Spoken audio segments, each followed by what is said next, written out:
Welcome back to another episode of Afghan Beyond Conflict. This series will be running throughout the month of February on Wednesdays and Saturdays at 6 p.m. Greenwich Mean Time, where we will delve into the evolution of Afghan identity with our esteemed guests.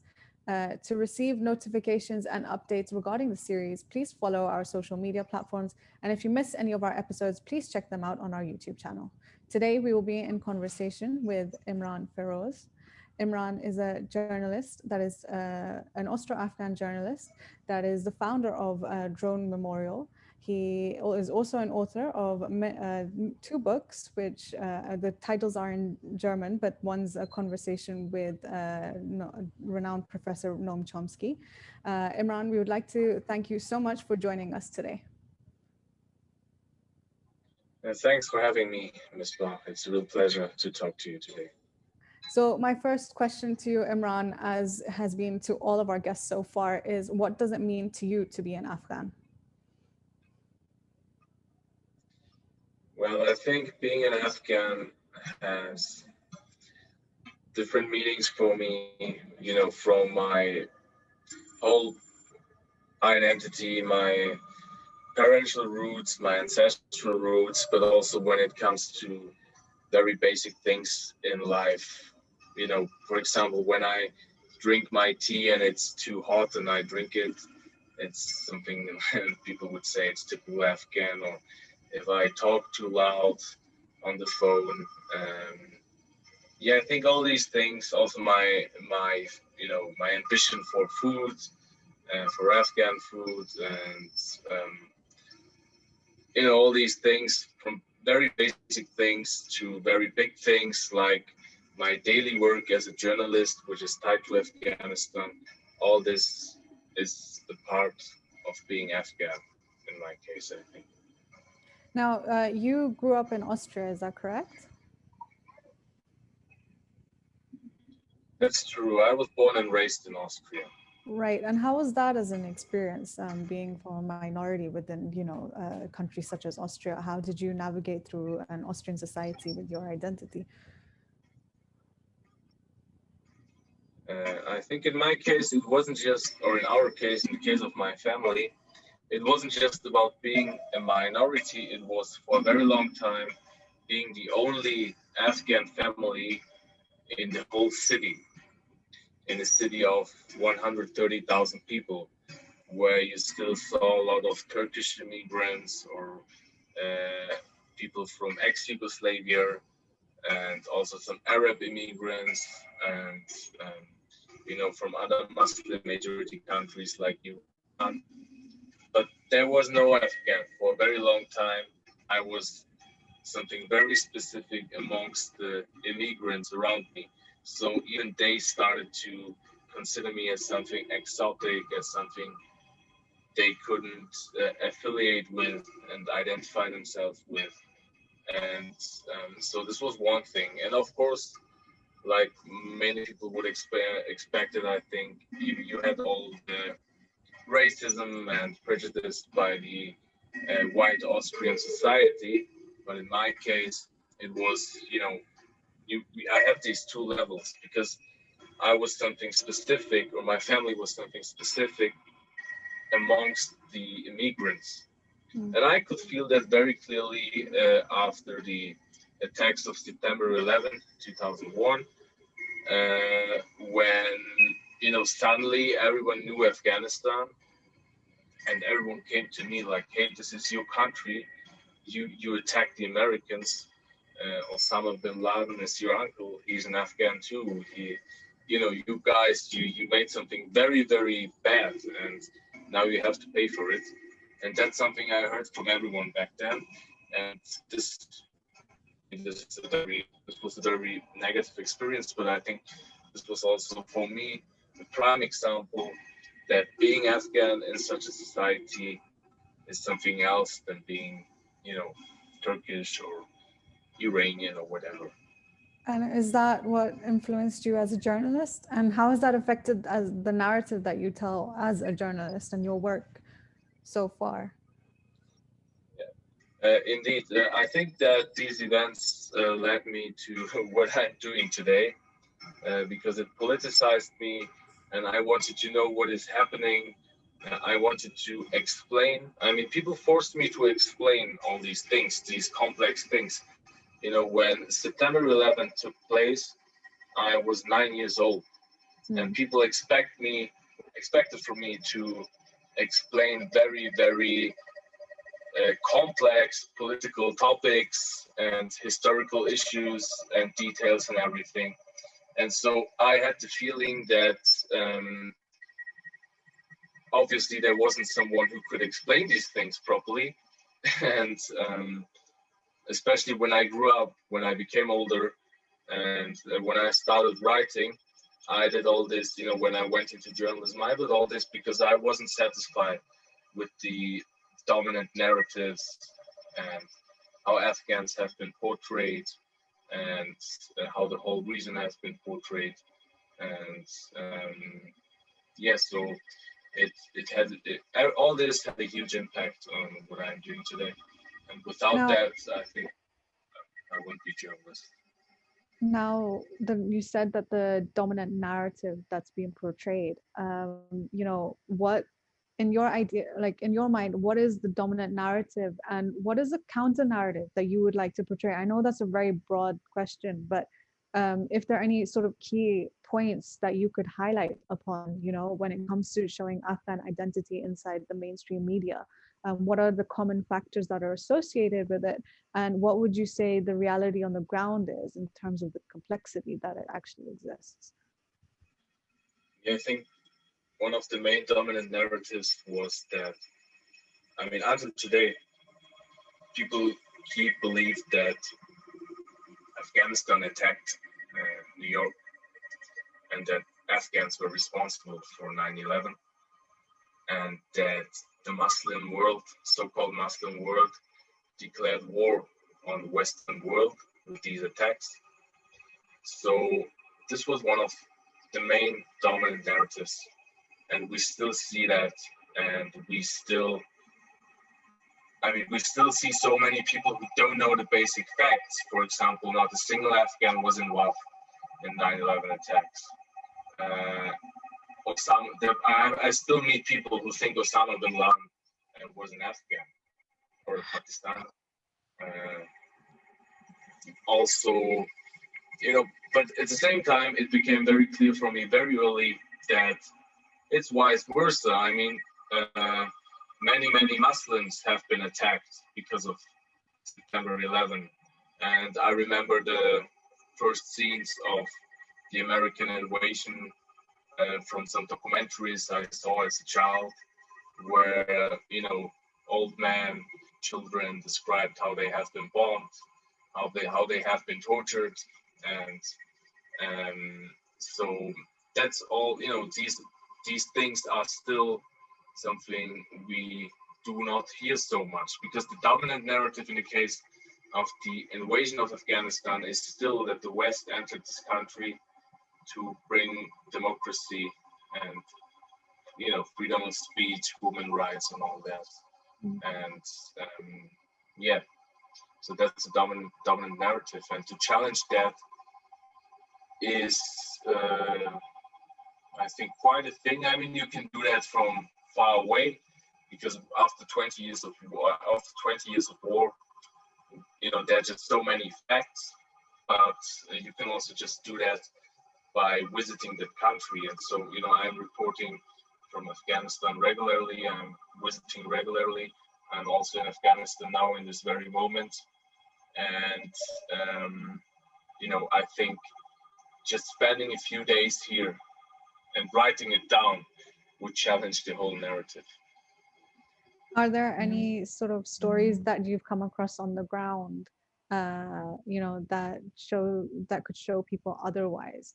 Any specifics? Because I know most of the time the way the mainstream media, especially Western media, sort of portrays any conflict zone, but especially with Afghanistan, it simplifies it by turning people into either statistics or part of groups, or where groups are very complicated in reality, and they're ideologically bound. But when you look at people in general and we talk to them one-to-one, the reality turns out to be much more complex.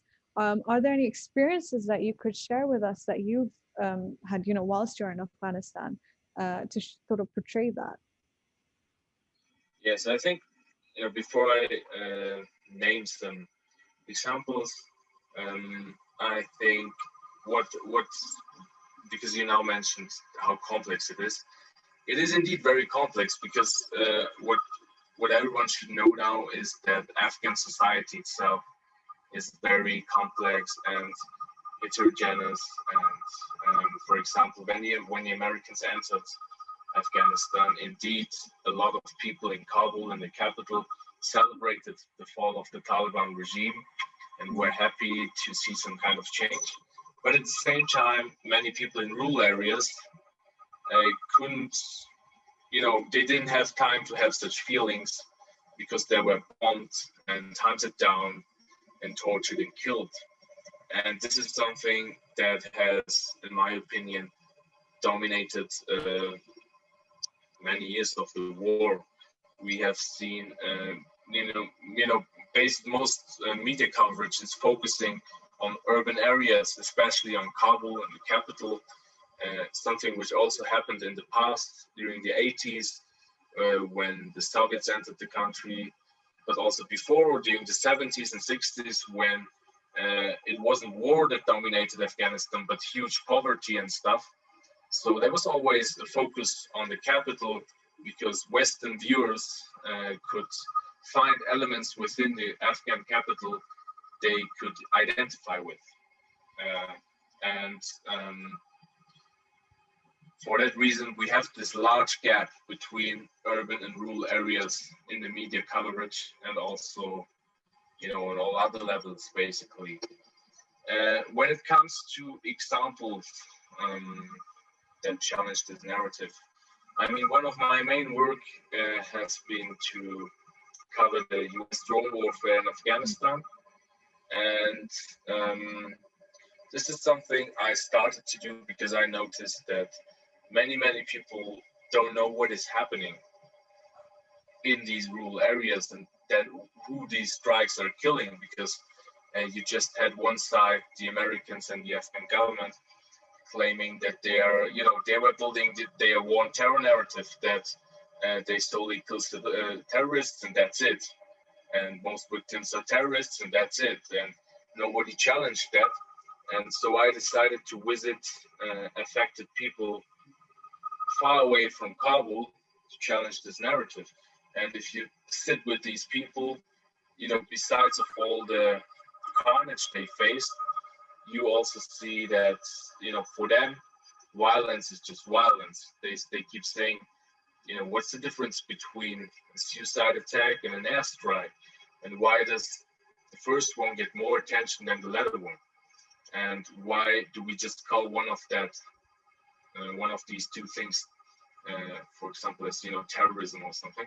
So I faced a lot of similar examples during my reporting phase. Now, often on the ground, what I've heard, especially during these interviews so far, as this is the 6th episode, what I've noticed, and through my readings as well, actually, on Afghanistan, there's often a dichotomy that has been placed within Afghan society. It seems like there's the narrative which prevails amongst Afghans, but also amongst Westerners. And I've seen you write about this in one of the articles I actually read by, you in the Jacobin called "The West's Favorite Afghan," and you mentioned something about how Afghan society is a lot more complex than just Pashtuns versus non-Pashtuns, which is something that a lot of media outlets try to focus on, and Washington especially. A particular line that stuck out to me was, while Washington successfully divided Iraq along sectarian lines, it failed to do so in Afghanistan along ethnic lines. Now, but you also mentioned that it's still continuing to try to do that, the ethnic divisions.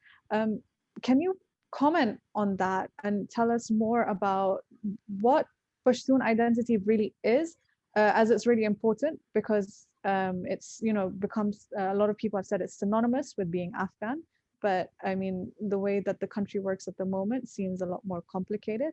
Could you comment on these ideas and the just Pashtun identity in general, and what your perspective is on the matter further? Okay, yeah, I will try to summarize my thoughts on this because obviously it's a very huge issue and maybe I can't focus on all points, but I will try to do that somehow.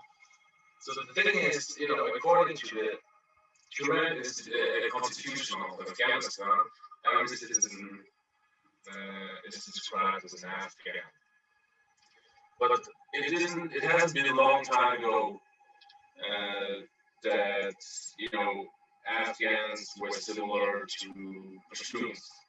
So it was, the same two words for the same meaning. So the thing, when you see in many political debates within Afghanistan, you see how minorities, different minority groups, kind of feel being forced to take over another identity and to to suppress their own identity. And I think that they have this feeling because of many different historical roots, because of many different historical events that took place in Afghanistan and the region during the last decades or centuries, especially when the Afghan nation state was built, and that it was mainly Pashtun elites who ruled the country, and almost all of the rulers were Pashtuns, and we also have many academics describing certain events as Westernization of certain areas of language, culture, and stuff. So these things are still affecting many current debates. But I think that in some cases, also not just in the media that you mentioned, but also in the academic world, it doesn't work always when you try to take discourse from another region or another country with another different history and stuff, and to push it on Afghanistan. You know what I mean? To try to let me try to find the correct words. For example, as you said, and as I mentioned, Afghanistan and its people are very complex. And I think sometimes it's not fair to just try to take a look at what happened in Turkey and then say, okay, listen, the very same thing happened in Afghanistan, for example. And because, of what happened during Turkey when the nation state was built, and what happened in Afghanistan when the nation state was built. Obviously, there are many similar ideas that existed, like nationalism, like ethnocentrism, like also racist ideologies. You can tie Turkey to the Nazis, for example, the ideology of Atatürk, and you can tie it to the Nazis. There have been many research on this. You can also say that, King Amanullah Khan of Afghanistan was a good friend of Atatürk and has been inspired by some ideas probably. But sometimes I also see that in academia, it becomes kind of weird and it becomes kind of problematic when you start to counter racist ideologies which exist in Afghanistan by other racist ideologies. For example, when let's say the Pashtuns are dominant ethnic group in Afghanistan, or maybe even the majority, some people are not sure about that, so they're not real numbers of the Pashtun are really the total majority in Afghanistan. But let's say they are dominant ethnic group. That doesn't mean that racism or discrimination against Pashtuns also doesn't exist in Afghanistan. especially during the war on terror. I think the most people of the war on terror in Afghanistan and in the region were Pashtuns, because mainly Pashtun areas in the south and in the east were bombed and are still being bombed and attacked. So, there are all these challenges, these narratives that are challenging each other. And I hope I didn't lose the focus. It's a huge topic, and I don't want to forget anything important. But I think that nowadays in Afghanistan, we have ethnic problems that didn't exist in the past, because, as you mentioned, the Americans tried to divide the country by using these different ethnic groups. And when we talk about this, we should also focus on how we use these descriptions and how we describe people and how we categorize them. Because, if you're realistic in Afghanistan, Afghanistan is very mixed, and I have Pashtun and Tajik roots. Maybe I also have Uzbek and Hazara roots. So these are things, ideas that actually came from the West to categorize people, to put them into certain circles, and just describe them as you're this and you're that, and you can't get along with each other.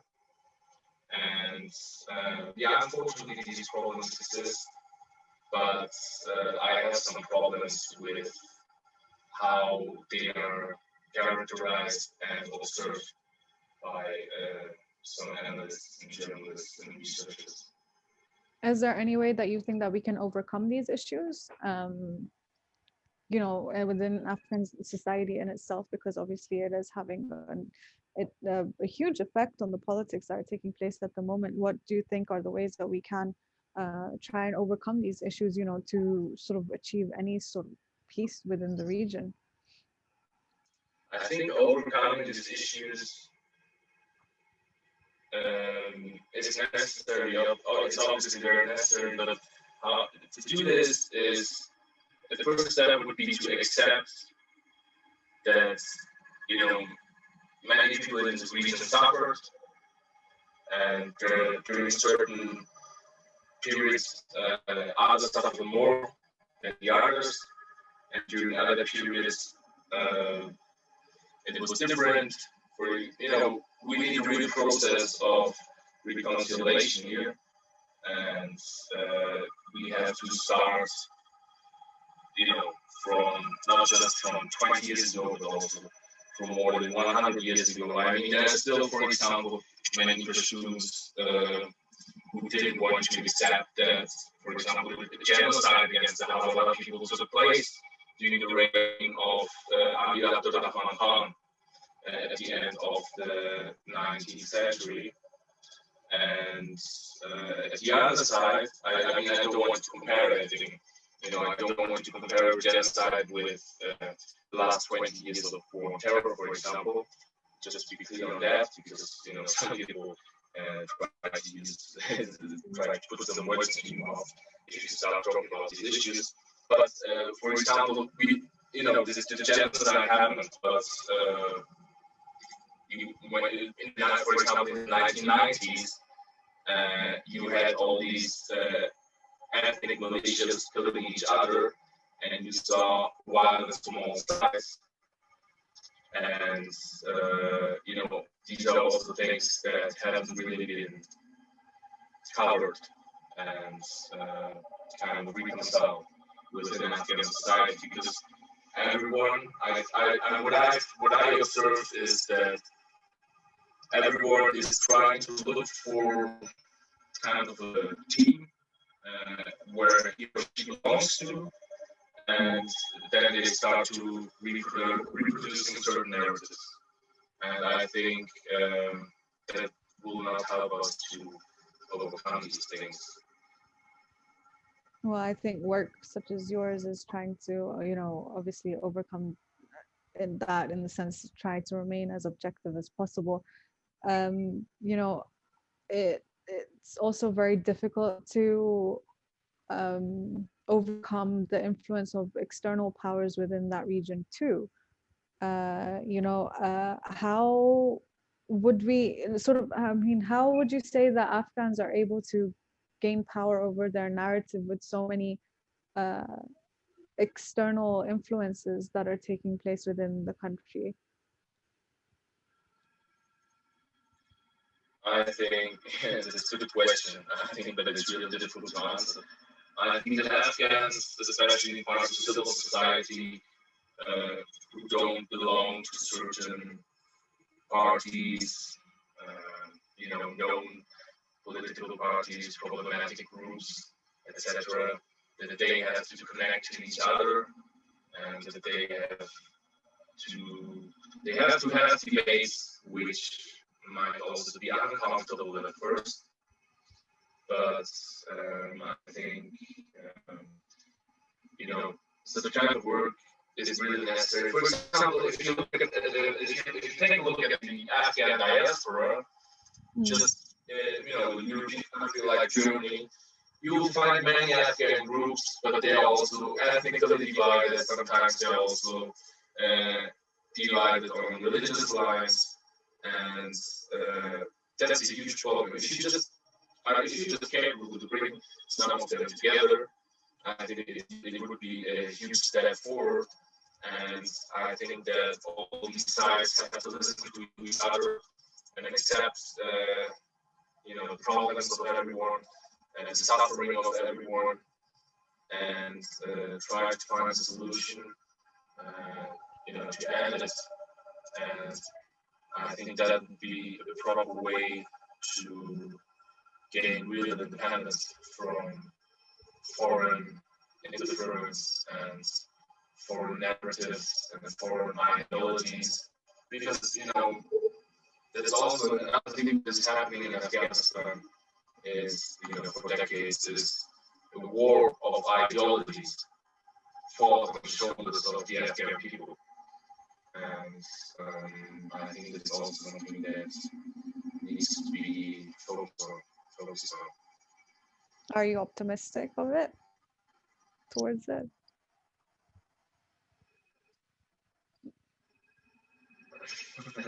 I was more optimistic 2 years ago when.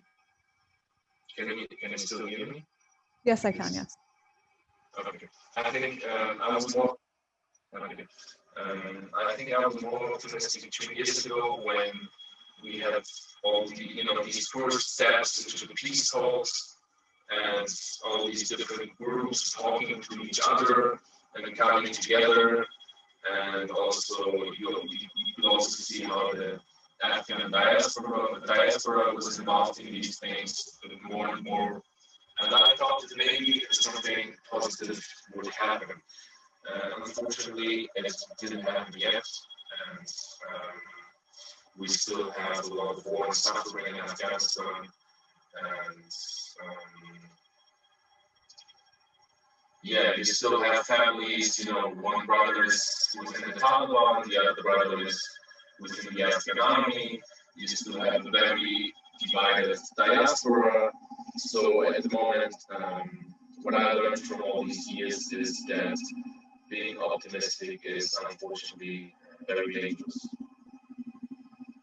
Well, I mean, we can still only hope and try and work towards the betterment of the people that are living on the ground, and hope that, somehow we can overcome the corruption that does exist and the ideological warfare that is taking place on the shoulders of these people that are only regarded as collateral damage at the end of the day. No, Imran, I would like to thank you so much for that insight. Now, I mean, just so that I can save you from having any more connection issues as well, this is the time that we sort of give people, whoever comes onto the series, to be able to make any concluding remarks that they would like to make regarding Afghanistan, and sort of an opportunity to show people the Afghanistan that they want to show the world, what they think that is particularly important to them and what should be seen, by people, by outsiders. And you can take this in any direction as you please. So the mic is all yours. Okay. Yeah, what I noticed during the last weeks again is that, I'm living in Europe where we still have the corona crisis, people are depressed, people in Europe who have everything, people in Germany and Austria, rich countries, they have everything. And if you walk through the streets there, you just find depression, and everyone is like, what happens here? Maybe I'll lose my job, maybe I'll lose my money, and everything goes down. I don't see my relatives, I can't travel and stuff. And now, when you go to Afghanistan, a country which has so many problems and its people have so many problems, Corona is just a minor issue here. And there's so many other problems, war, poverty, and all these things. But you still see so many happy people on the streets. You still see so many optimism. You still, you can laugh and talk, and not just in Kabul. If you leave Kabul, travel around the country, it's everywhere the same, and it's everywhere. People here are much more positive than I am, and that's something that I think needs to be respected, that these people here, from all ethnicities, from all religious backgrounds, that they are still here, and they are still fighting, and they still hope for a better future. And I think it's such a shame that so many people in the Western world are now crying around because of this pandemic, and of the pandemic and also all these things tied to it, and how they feel about it. Because you have real problems in a country like Afghanistan, and people really don't give up. They're still, you see hospitality and all that stuff everywhere, and that's something, unfortunately, that you don't see in most media coverage, because you just hear from Afghanistan when the bomb explodes, or when it's about foreign troops who plan their withdrawal, but it's not about the normal people here. And the normal people here also don't have real problems with each other. It is, just a very bad political leadership on all sides, which makes people suffer. And I think these people really deserve something better. No, that's a very wholesome note to end on. Thank you so much, Imran, for all your insight. We really appreciate it, regardless of how much difficult it has been. Honestly, it's thank you so much. And I would like to thank our audience who will be watching this as a pre-recorded session. Unfortunately, our episode for this Wednesday has been cancelled due to unforeseen circumstances, but please join us again on Saturday, the 27th of February, where we'll be in conversation with political activist and mayor Zarifa Ghafari. Thank you so much again from Identity International.